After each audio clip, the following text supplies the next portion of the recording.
What was your most surprising therapy experience? I started therapy after my wife died. Dr. Chen charged $300 per session and had a 6-week waitlist. Everyone said she was the best grief counselor in the city. My insurance covered most of it, so I figured why not try. First session, she asked how that made me feel about 47 times. I counted. Every single thing I said got met with, and how does that make you feel? Then look, I wanted to scream that I felt like garbage. Obviously, that is why I was paying her $300. Second session, she gave me a worksheet about the 5 stages of grief: denial, anger, bargaining, depression, acceptance. She told me to identify which stage I was in each day and write it down. Like grief was some kind of linear video game level I needed to beat. Third session, she suggested I start journaling my emotions, write 3 pages every morning about how I am feeling. She said it would help me process. I told her I could barely get out of bed, let alone write essays about my feelings before coffee. I stopped going. It felt like reading instructions for sadness. 2 months later, I was buying groceries at midnight because I could not sleep. Same store, same time, 3 nights a week, like clockwork. The insomnia had turned me into a creature of habit. The cashier, this teenager named Marcus, noticed I was buying the same 4 frozen dinners I had bought 3 days ago. Salisbury steak, mac and cheese, chicken Alfredo, repeat. "You okay, man?" he asked, scanning my identical order. Something about a 19-year-old kid showing actual concern broke me. Maybe it was the exhaustion. Maybe it was because he asked like a normal human instead of a clipboard-wielding professional. I told him everything right there in aisle 7 at 12:30 a.m. My wife died. Car accident 6 months ago. I cannot sleep. I cannot cook. I just keep buying the same dinners and pretending I am fine. Marcus stopped scanning and just listened. When I finished, he nodded slowly and said my mom died when I was 12. Breast cancer. My dad tried to make me see a therapist, but it did not help. You know what did help? My basketball coach. He just let me shoot hoops and exist without making it a whole thing. He bagged my groceries and said, "See you next time, man." No pity voice. No, how does that make you feel? Just acknowledgement. 3 days later, I came back at the same time. Marcus saw me walk in and gave me a small wave. When I got to his register, he asked if I wanted to try something different than Salisbury steak. His break was in 20 minutes if I wanted to walk around, so we did. Marcus took his break and we walked the empty aisles talking about normal stuff.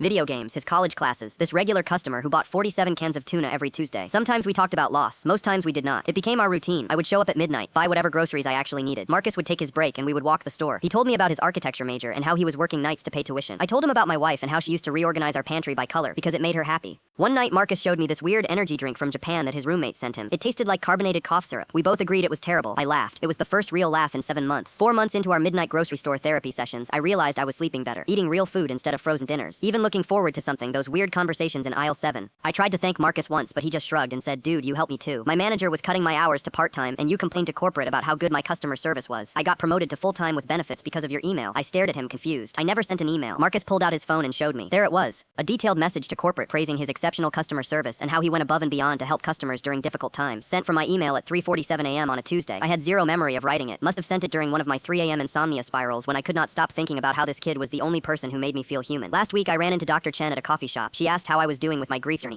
I told her I was doing better. She smiled and said, "See, therapy works. You just have to stick with it." I did not correct her. The therapist I paid $300 per session gave me worksheets about the 5 stages of grief and asked me to journal my feelings every morning like homework. The grocery store kid who made $11 an hour gave me a reason to get out of bed. Taught me that healing does not follow a manual and somehow saved my life by just being a decent human in aisle 7 at midnight. I still shop there every week. Marcus graduated last month and started an architecture internship, but he still works one night shift on Thursdays. Says he likes the quiet. I think he just likes helping the other midnight shoppers who look as lost as I once did.